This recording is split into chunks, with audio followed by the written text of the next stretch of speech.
Well, here we go again. Welcome everybody to the weekend. This is our weekly rundown where I'm going to give you the top 5 news stories going on, plus my 3 favorite social posts. And I'm going to add a little extra fun now since everybody now knows I'm a dad and all that fun stuff. 3 stupid dad jokes. And sorry, I'm looking at 2 different screens here because I've got Instagram up on one. What's up there, Will? How you doing?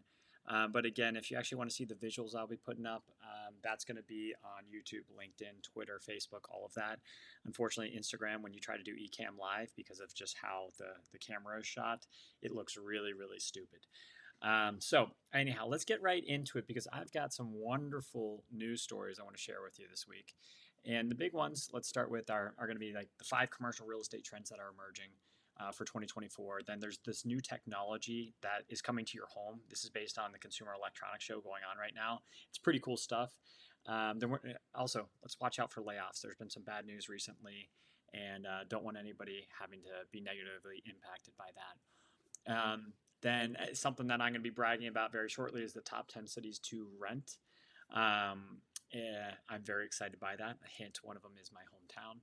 And then Will Smith educates us on affordable housing, or so we may think. But the first part that I want to get into is I always like to start with a LinkedIn poll question. And again, since some of you on Instagram cannot see the screen, the real question that I have is, do you know why the 401k was originally created? And shockingly, I've gotten some good responses back online from people that have even said why they originally were created. And it's just like the original baseline was the 401k was created actually in the 1970s, late 70s, and it is a vehicle for the rich. So to give you an idea, the tax rate, the highest tax rate on the rich at that point in time was 70%. And you were allowed to tuck away when this 401k was created about $45,000, $50,000. The average salary at that point in time in the late 70s, early 80s was $15,000. So if you were allowed to tuck away 3x the average salary, who do you think that was actually created for? Certainly the rich. And that's because they knew the tax rates would eventually come down. So the more money they socked away into that 401k that day, they avoided the 70% and eventually reduced down their taxable amount. That's why it was originally created. It was then repivoted, reformulated. Now there's caps on how much you can put into the 401k at a much lesser amount. Companies adopted it as their methodology for being able to reduce down their actual cost because they were originally offering private pension plans. So there's a way now that for employers to actually save money. That's why the 401k was originally created. A lot of us don't know that. And a lot of us have just been inundated with the exact same thing over and over again of you have to do a 401k. The 401k is the smartest retirement vehicle. Sadly, that is not actually the fact. I know I personally, thank you, because I'm still a little youthful, I wasn't invested in 2001. Had some exposure in 08. And then in 2022, I definitely saw about a 40% drop in my 401k from the company I used to work with. So that doesn't sound like a great retirement plan if I run the risk of losing 40% of everything I've planned for. But anyhow, that's the poll question. I'd love to get your guys' opinion on whether you actually knew that, didn't know that, or you kind of knew that. But let's now move on to a quick look at the markets year to date. Hey, green means good. So as you can see, there is some green. Is it a full percent? No, not yet. We're 12 days in. But green is a directionally good thing, and maybe we are in fact going to accomplish a soft landing, which would be really, really wonderful. Keep in mind the 30-year mortgage, because that's up. That's actually marked as red on here, but sitting at 6.6%.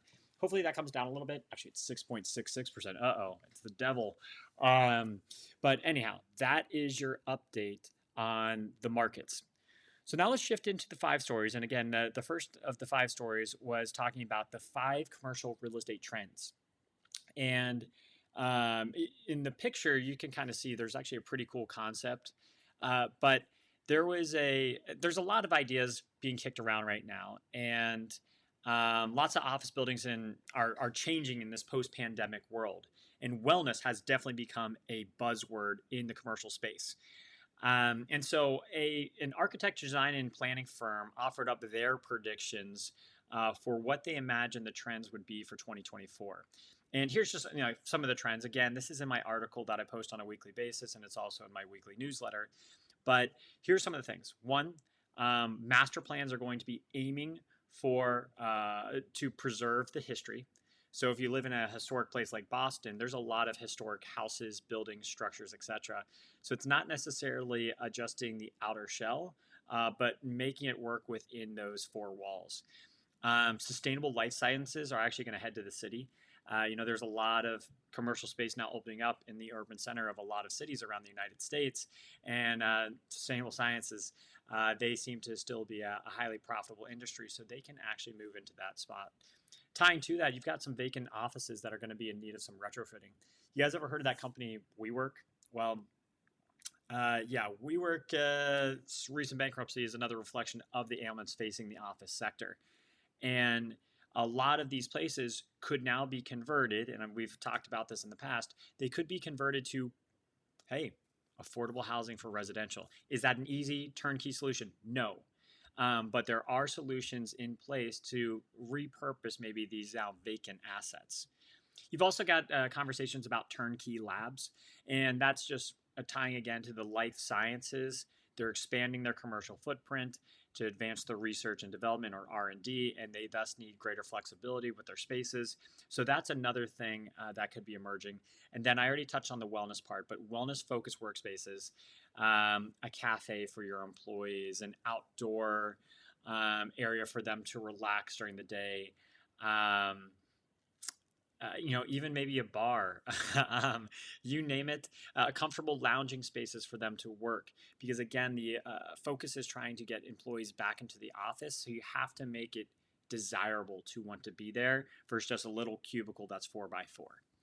So that's the first story that I found rather interesting in the 5 commercial trends. And the next one I want to get into is the hidden technology or the new technology coming to your home. And many of us love following the Consumer Electronics Show. And that is every single year around this time. And there was a really good article out there that laid out some emerging things. What's up, Artie? How are you, man? There's some emerging things out there. And here's a few of them that I actually like. Now, you can see in the picture, again, if you're on Instagram, you don't get it. But you can see in the picture, there is a transparent TV. That thing at the end of the bed there that looks like a white tree. Yeah, that's a transparent TV. That's pretty damn cool. You also have like smart mirrors, countertops that can actually charge your phone, AI powered fridge as your chef. And like my wife, who's celiac, could even benefit from this because it will actually look at the foods and suggest like a gluten friendly recipe based on the foods that you have in your fridge. Like that's pretty cool. What's up, Charlie? How are you doing? And so like that's kind of cool. You even have pop-up movie theater projectors. You have 2-in-1 washers. So like if you're living in an apartment building, instead of having the one on top of the other, there's actually now 2-in-1 washers. But I still love the transparent TV that again is shown on my Ecamm Live, but not showing on Instagram. I just love it. So would love to understand which people think would be the coolest new technology to come out of CES for your actual home. So let's get into job fairs, right? Or layoffs. That's always a sad story when we have to talk about layoffs. But Google, along with Amazon and several other US companies, have already announced layoffs effective this year. And why? Well, they have to reduce costs. 2, the robots are taking our jobs. Artificial intelligence is really emerging, especially at these tech companies. And so, Amazon plans to cut hundreds of jobs from its Twitch streaming service, Prime Video, MGM Studios. Google was all over the place. But I mean, even just last year, Google eliminated 12,000 jobs. Amazon eliminated 25,000 jobs. And that's only going to continue to happen, not just at these major companies, but at the smaller ones too, because 1, AI, and 2, there's too much hiring almost that went on during COVID. And so now they're kind of trimming the fat, as they always say. So again, sorry if you're one of those people that have been put in those layoffs, but there is actually a light at the end of the tunnel, and there's ways you can create other streams of income. So let's get into now. This is my favorite news story because it shows the top 10 cities to rent. And for those that know me, I am originally from Cincinnati, Ohio, born and raised, baby. And then I've moved out to Boston well over a decade now. But when you notice in the Rent Cafe report, and then Zillow actually had another one, um, Cincinnati, Ohio is ranked number 3. Atlanta still takes the top spot, and there's plenty of reason for Atlanta. I mean, they've got a lot of jobs in that space. You've got a growing population, etc. Kansas City took the 2 spot, and people that know me, I've got a few properties in Kansas City on the multifamily front, and we definitely love that market. It's 6% lower than the national average on a cost of living, but there's plenty of job opportunities popping up there from major corporations. Um, but then, yeah, Cincinnati, gotta love it. Mel, my wife, is probably so angry at me as I brag about Cincinnati some more. But since he's done a great job, you still are home to major corporations like Procter and Gamble, Kroger, etc. They've really transformed their riverfront. They've got more job opportunities coming from employees that used to work at those larger corporations that have now started up their smaller businesses. And they have a major commitment towards sustainability. Not to mention, they've got Joe Burrow. And Joe Burrow, he slaps, man. So he's the reason I believe why Cincinnati is an emerging thing. And it's so beautiful that it's Cincinnati and Kansas City competing for one of the top spots. Sounds like the NFL. If Joe Burrow wasn't injured, then it would be another great matchup in the playoffs this year. But you know what? We'll just save Chiefs Bengals for another day. But if you are a real estate investor, you're definitely going to want to check out the top 10 cities for multifamily because you want to be in those markets because there is already a shift. There has been a shift in the multifamily space and it continues to be a shift. But this is one of the markets you want to be in if you actually want to make money in real estate investing. So let me get into now this guy, Will Smith. And I'm not going to sing Getting Jiggy With It or Miami or anything like that, even though I did write about that in my newsletter. Nobody wants to hear me sing.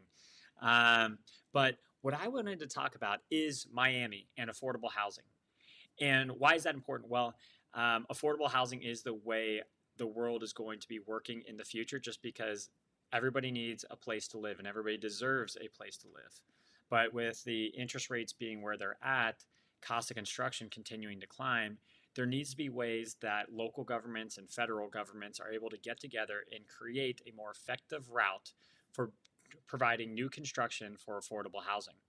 And Bell Harbor Shops, which is a luxury area, they have plans in place that calls for about a 20-story hotel plus 3 residential towers. And within those 3 residential towers, 240 workforce housing units. It's part of the Live Local Act in Florida, which encourages affordable housing developments and tax incentives and relaxed zoning regulations. So that's why it's a win for somebody on the real estate front because you're actually able to serve others and you're actually able to get more laxer rules, which is a really nice benefit. I will personally tell you I'm looking at that in other markets as well, not in Miami, but it is a way to actually serve the community, create affordable housing while also not losing money on the real estate investment. So those were my top 5 there. Let me know which ones you thought were the most relevant. But now I want to get into some fun things I found more recently on social media. I have to laugh about this one. Oscar Mayer wieners. It's I remember seeing those cars when I was a kid, and now Oscar Mayer is offering drivers $35,000 a year to travel across the U.S. in a giant hot dog. In the giant hot dog, again, you can't see it on Instagram. It's on my other Ecamm Lives.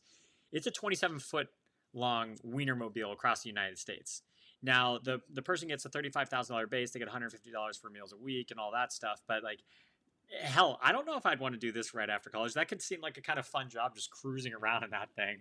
But I love that they're broadly advertising it to hire more people. On a more serious note, though, I was playing around on Twitter because, hey, who doesn't like playing around on X, sorry, not Twitter. And I was looking at the historic video of Gage's Sherpa, who was taking a private client up to Mount Everest, and he noticed somebody that was dying a quarter mile away. And so instead of getting his client up to the summit, he did the right thing and ran over, saved that person, wrapped them in a sleeping mattress, gave them oxygen.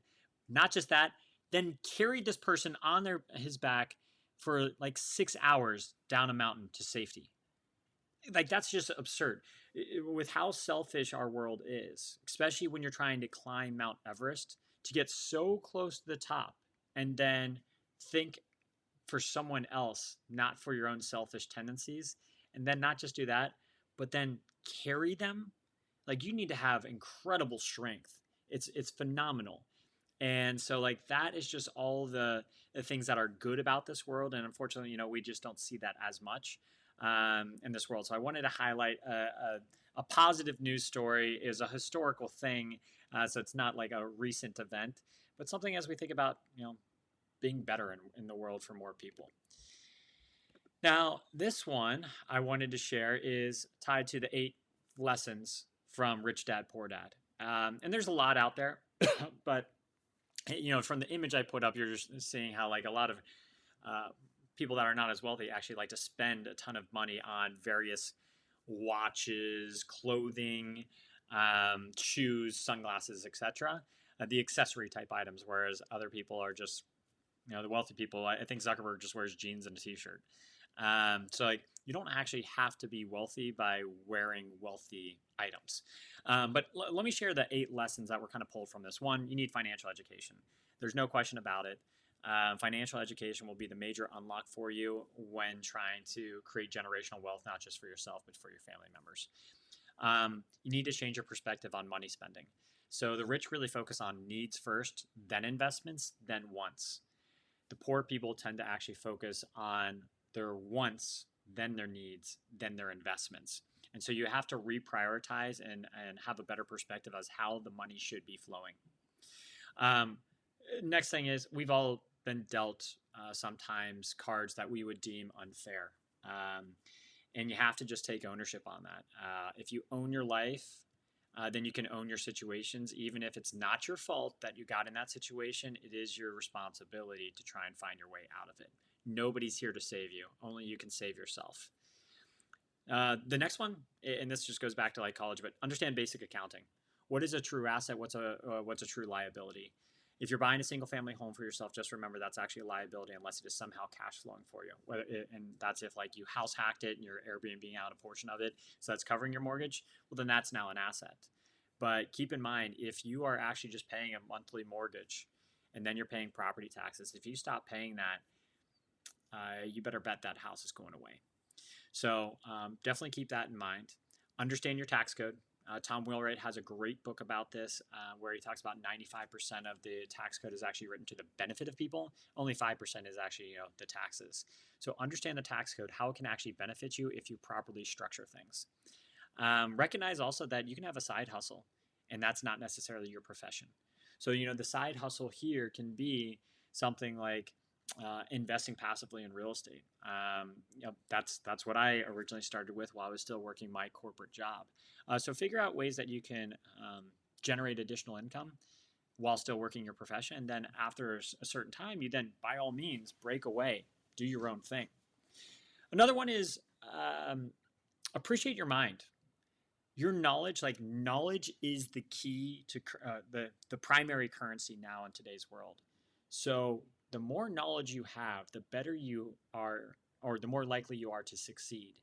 And that includes things like how to leverage money, find opportunities, and hire the right people to do the additional work that you just don't have the bandwidth to do. And finally, be a generalist over a specialist. Generalists, have enough knowledge to be dangerous. Sorry, I have to shift this because I know I'm getting a halo effect here. So I'm going to shift this over here. Sorry, guys. Quick pause, moving around. But yeah, be a generalist over a specialist, just because that will make your life so much easier. You'll be armed with enough knowledge to be able to serve a vast array of people. All right, so those were my top 3 social posts. I want to move now into, of course, my weekly blog, because who doesn't love reading that? And hey, it's January 12th, but New Year's was only 12 days away. And what I went into on last week's blog was New Year's resolutions. We all make New Year's resolutions, right? And really, let's look at first why or what are the common motivations behind the tradition of creating a New Year's resolution. Well, one, it's a symbolic fresh start for us. The turn of the calendar year symbolizes this is a new year, a new me. So that's a lot of the reasons.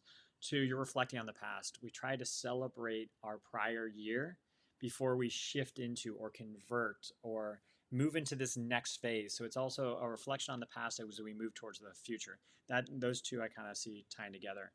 Goal setting. Every single person is told like, hey, set some goals, and that's exactly what this is. Um, so the new year often inspires your ability to set personal and professional goals for some growth and development. Um, Culturally, it's just a tradition. How many times do people just ask you like, "Hey, what's your New Year's resolution?" So that's just another thing. Like we're told that culturally, like we're peer pressured into our social influence. Like we would seem like the redheaded stepchild if we did not actually set goals for ourselves. And then it also just creates some hope for a positive change. Like positivity is a good thing. And by putting some resolutions in place, because a lot of us recognize that we have flaws. And so we want to be able to break those bad habits. And this gives us a way to think more positively about that. And then it's just time frame. Again, the calendar year switch, that's a lot of the reasons as to why we like to set goals. Again, I support anybody trying to set goals. I think it's very worthwhile. But you might get sad when you see this chart that I'm going to put up here. And so try not to cry when you look at that chart. But the fact is that only 1% of us actually make it the full 12 months on our resolutions. In fact, a lot of people probably have already lost just in the first month here. Even on January 12th or whenever you actually watch this, I'd be curious to see if you have actually accomplished your goals. The majority of us are fizzling out after 3 to 4 months. That's a fact. And last year I covered how you can stick to your New Year's resolutions. So I'm not going to get into that, but you can definitely look up my old blogs on that. I'm not going to go over that again. But I do want to give some ideas on ways that we could actually not be in that majority sitting in the 3 to 4 months that you can see there. Again, if you're on Instagram, you can't see this, but it's on my YouTube, LinkedIn, Twitter, Facebook, etc. So here are the ideas that I can kind of throw out there, and I tried to throw in some pro tips because, of course, I'm a pro, right? No, but at least my personal things that I have tried to do in hopes that it can spark some ideas for yourself. So the first is health and fitness. If a lot of people set goals for health and fitness, and I actually put out a poll a few weeks back of asking people what their goals were. A lot of people did say like lose weight, get healthier, etc. So if we said health and fitness, then well, one, let's exercise regularly. Let's start a workout routine. Let's join a fitness class, whatever that might be. My personal thing, I would say get a Peloton. Yeah, the company is exploding right now. Imploding, not exploding, imploding. But their bike and their workout classes, I mean, those are great. And it can all be done from the comfort of your home. So I would highly recommend that because now it's so easier or so much easier just to get a workout in because it's right there in your house versus just that additional restriction of, okay, I've got to get dressed, get in my car, go to the gym, work out, come back, do the exact same thing. You're thinking like, I don't have 2 hours to work out, but with a Peloton in your home, now you only need 45 minutes, an hour. They really just say 30 minutes a day. I personally like to try and do an hour a day because I believe a healthy body can help you fight through anything else. The next part is mental well-being. Practicing mindful meditation, everything like that. For those that know me, I guess I'm going on like year 5 now, probably of meditation in a row. So every single morning I try to meditate. Every single evening I try to meditate. You can get things like Headspace. I think it's like $70 a year for an annual membership. There's a new group that I am trying out in addition to having my Headspace. It's called Superior Mind. I think it's a really cool concept. You can try it out. I don't know if they charge anything yet because they're still growing as a company. But you really want to prioritize your self-care and stress management. It helps you develop a more positive mindset because, again, there's a lot of going to be scary things that occur to you in your life. And having at least the glass half full approach will help you get through those situations a lot easier. It's still going to be hard, but it's going to be easier. Then you've got things like learning and growth. So like I always think about, I try to read for 25 minutes a day. And with a baby running around, physically sitting down and reading a book may not be feasible anymore. So I try to do a lot of books on tape. If you have Audible, that's one thing. You could do Spotify. They've got their own books now. Scribed is another great one out there. I think Scribed is like $80 a year. Um, but it's a good way to at least auditorially hear the books and wisdom coming out. Now, would it still be more effective probably to read and highlight, be able to go back over those notes? 100%. But recognizing that you're traveling into work, following a kid around, going to soccer games, whatever it might be, this at least gives you a chance to continue to learn and develop it. Financial stability is another idea for people that we're kicking around. And yes, you want to create a budget. You want to save money. You want to reduce debt. All those things. You want to manage your expenses. I always say like YOLOing. And I definitely lived like that a decade ago where, yeah, you only live once, right? And I don't even know if people still use YOLO. But stop putting it all on red when you go to the casino. Stop having $1,000 bar bill or things like that. Invest in your personal finance education. And guess what? Pro tip on this one. I know a guy that can help you there. He might be talking to you right now. But I'm certainly happy to help you. Even if it's just a general basic question of what would you do in this situation, I can at least provide my perspective of what I would personally do or what I've actually already done. Then let's think about relationships. Strengthening existing relationships. That's really important, especially for me. People know I'm an entrepreneur and I spend a lot of time trying to build my business, but I'm doing my absolute best to actually spend quality time with my family because you only get to see your kid grow up once. And so how do I do that? Well, I try to make sure that, one, I'm physically present when I'm there. So I may not actually be next to my kid the full 14 hours that he's up or whatever it might be. But when I am there, I try to not have my phone near me, try to not have the TV on. I try to actually just roll around on the floor and be there with him to play. If you're not at that family stage yet, have a kid and a wife, but you still want to have like relationships, you could do like a 2-for-1, like join a running club and you can get that fitness in. You can run those 3 or 5 miles, whatever it might be, but it generally ends at a brewery. And so there's a way that you can actually get some health and fitness in while at the same time meeting new people that have similar kind of healthy habits. Like at least they're running 3 to 5 miles before they chug some beer. And then organization and productivity. I got to love that woman, Marie Kondo, right? Helping you declutter, thank your clothes right before you throw them out or give them away. But it's a really good way to make things a lot simpler, and less clutter means a less cluttered mind, meaning you're more productive. And then finally, there's a few ones that I'll kick around really quickly, like environment and responsibility. More millennials and Gen Zs are interested in that versus Gen X and boomers. But if you're trying to be more environmentally responsible, you can try to reduce, reuse, recycle. The one that I like, of course, I try to do all of those things. But a trick that I've done, you can do a triple. So not a 2 for a 3 for whatever the hell you call this. Take a cold shower in the morning. It's good for your physical health. That's one, because it helps with your recovery. It's good for your mental health because I tell you what, a cold shower is not very comfortable. But if you can take a 5-minute cold shower, you can mentally overcome a lot of more barriers that are going to be thrown your way. And then 3, a cold shower is a lot more energy efficient than a warm shower because you're not having to heat up the water. So do that. Let me know what you think about it. It's a great way to be sustainable in your life while also helping those other areas that I was touching on. Giving back and volunteering is another goal. But if you're like penny pinched, don't worry. You don't have to necessarily focus on charitable organizations. From a money standpoint, you could donate your time, or here's a really simple one. It doesn't have to even be charity. Just give somebody a compliment. That's charitable. And so walking down the street, if somebody has a cool hat that you're like, just compliment them. Or if you're driving, especially here in Boston, where we all hate each other when we drive, maybe actually let that person in instead of getting road rage. So that's what I'm talking about, just more charitable type things. Others, travel and exploration is another one.